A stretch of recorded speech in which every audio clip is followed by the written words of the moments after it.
Magandang araw sa inyong lahat. Kami nga pala ang Talalikha.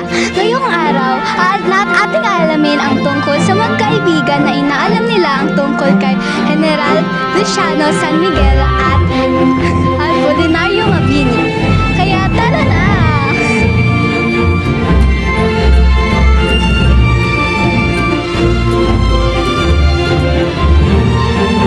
Hala, may takdang aralin pa pala tayo. Ay hala, oo nga! Tara, gawin natin, may oras pa naman. Tara! Talabuhay at takda ni Apolinario Mabini. A few minutes later, 1 hour later, 24 hours later, 1 week later.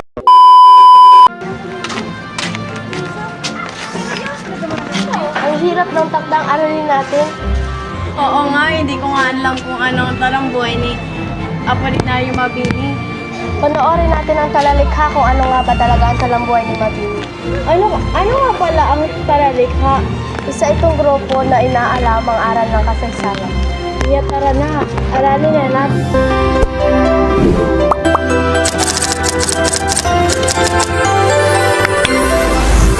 Si Apolinario Mabini ay tinaguri ang dakilang lumpo dahil sa kanyang pagkakaroon ng pulyo na nagdulot ng paralysis. Ngunit sa kabila nito ay pinakita niya ang kataga at talino.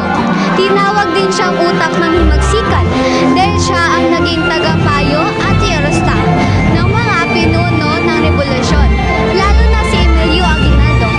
Sa pagbuo at pagdalawa ng palayaw na ito ay nagpapakita ng kanyang tapat, talino at mahalagang papel sa pagpakilala ng Pilipinas para sa kalayaan. Ang talata ay tungkol sa buhay ni Apolinario Mabini na ipinanganak noong Hulyo 23, 1864 sa Tanawan, Batangas. Siya ay mula sa simpleng pamilya, ngunit matalino at masipag sa pag-aaral. Nagtapos siya sa abogasya at nakapasa sa bar exam noong 1874. Ayon kay Apolinario Mabini, ang revolusyon ng Pilipinas ay isang pagtatangka ng mga Pilipino na makamit ang kalayaan mula sa Espanya at Estados Unidos.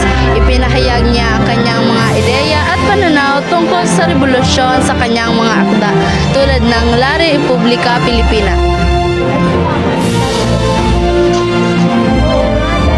Tulong ng Talalikha na natutunan na natin ang talambuhay ni Apolinario Mabini.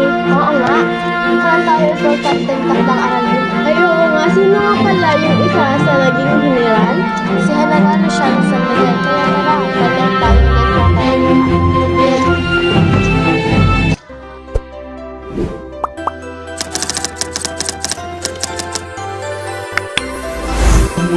Matagal na itinago ng edukasyon kolonyal ang kabayanihan ni General Luciano San Miguel. Siya ay isang tunay na bayani at katipunero noong Marisol 12, 1903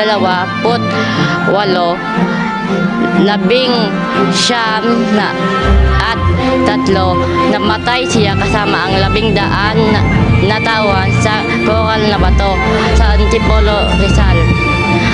Ang labanan ito ay laban sa mga Amerikano at sundalong Makabebe. Noong Marso 31, 1879, bumagsak ang Malolos, kabisaran ng unang republika sa kamay ng mga Amerikano dahil makagatras ng mga Pilipino at pagtakas si Emilio Aguinaldo. Samantala, noong Disyembre 1879, naganap ang labanan sa Tirad Pass na pinamunuan ni General Gregorio del Pilar upang mapigilin ang mga Amerikano at mapagtakas ni Aguinaldo.